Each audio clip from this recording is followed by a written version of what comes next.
let me pick up some comments. The George Chisholm says, no free trade without free speech. Go Donald, save Europe from woke commies. Support UKIP, reform UKIP Indies. Well, I'm afraid the free trade which Donald Trump is imposing is a trade with extreme taxes, and it's not going to do anybody any good. It doesn't matter whether you have any free speech or not. You're going to be crying or protesting in defiance and in pain. Radio Jonathon says, thanks for that. Let's not forget that these UKIPers are nothing more than the old National Front in suits. I'm off. And I find it an interesting idea about that.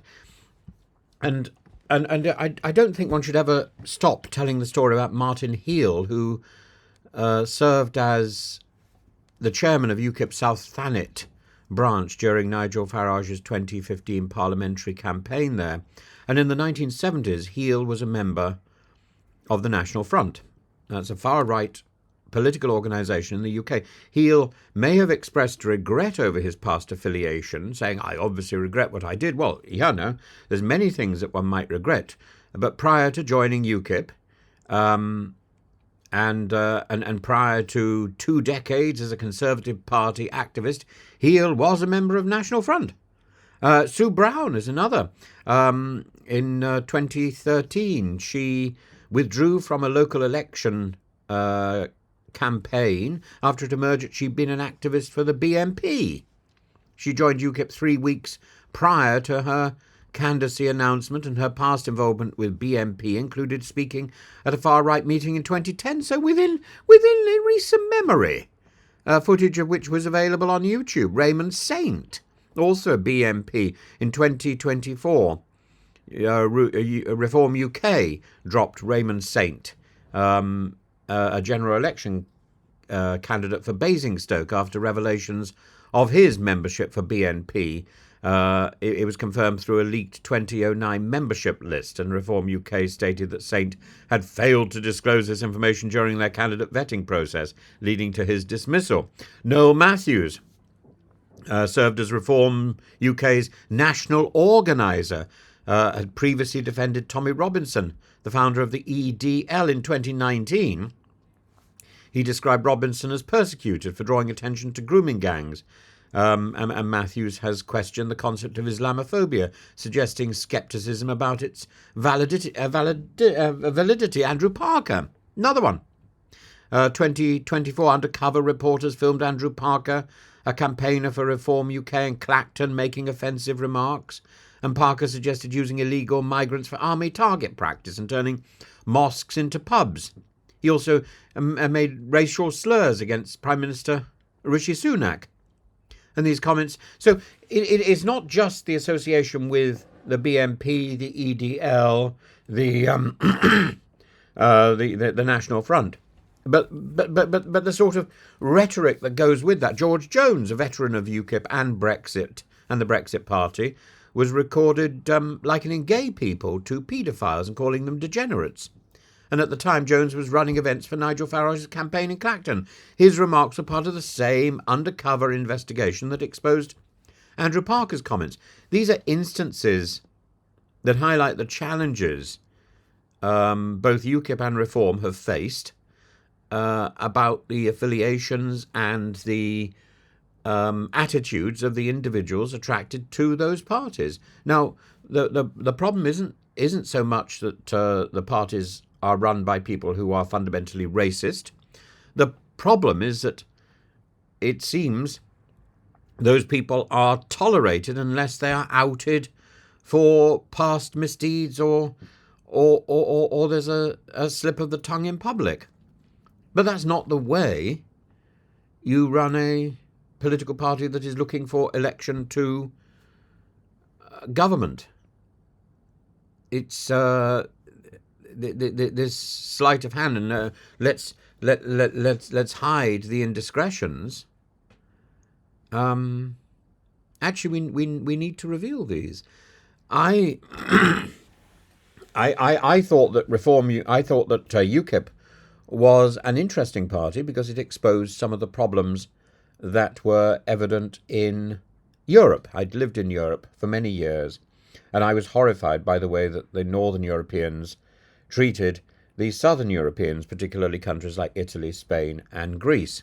And Greece was a country that really struggled with immigration and handled it badly, and seemed to get very little money and support to deal with a problem which was beyond its experience and beyond its capacity to process, and it's still beyond its capacity, I'm afraid. And then there was the financial problem with Greece, and I was horrified by the bullying that I saw in Europe, and I thought it was interesting that UKIP was calling this out. But I had also heard stories about racism in UKIP, and I couldn't get to the bottom of this, so I joined.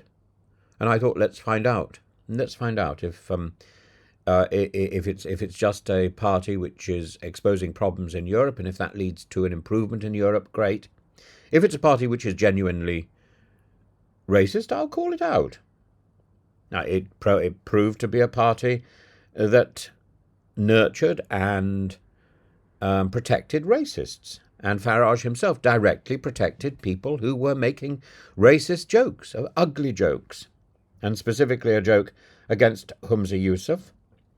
And I remember talking bluntly to Humza about this and asking, what should we do?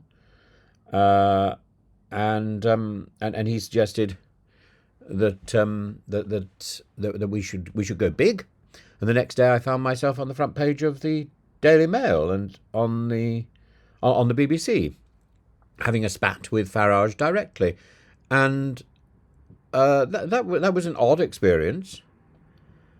But Farage didn't back down, and Farage defended the man in question, who was an MEP in Scotland, a man called Coburn, who issued no real a believable apology, and making a joke about somebody's name and drawing an association between a member of the Scottish Parliament and a convicted felon in an American jail, a man convicted for terrorist offences, is not a throwaway remark. It's a serious racist offence, I think, and certainly it's something which is morally regrettable. Nothing was done. This man didn't resign. This man just simply seemed to think it was funny, and that's the problem because racism is such an ill-defined concept. It's so easy for comments to be made, and you just say, well, those are funny. It was done all the time in the 1970s. It's funny. But it's still racist. And it's still offensive. And it may not reach the level that it's that it's a legal problem, but I think it's a moral problem, and I think it's a problem that has drenched Farage's organisations, and every so often somebody notices, and it's in every single one of these organisations. It turns up in UKIP, it turns up in Brexit, it turns up in Reform UK, and each time Farage says, "Oh, this is an exception." Well, there comes a point when you have to say, "This doesn't seem like much of an exception to me. This seems like routine. This seems like something." They may not be the words of Farage, but they are the barnacles that seem to attach themselves to his ship. And in the end, somebody has to take responsibility for that. And I think it's important, as I say, some of these people have got very close to Farage, like Martin Heal, and yet And yet,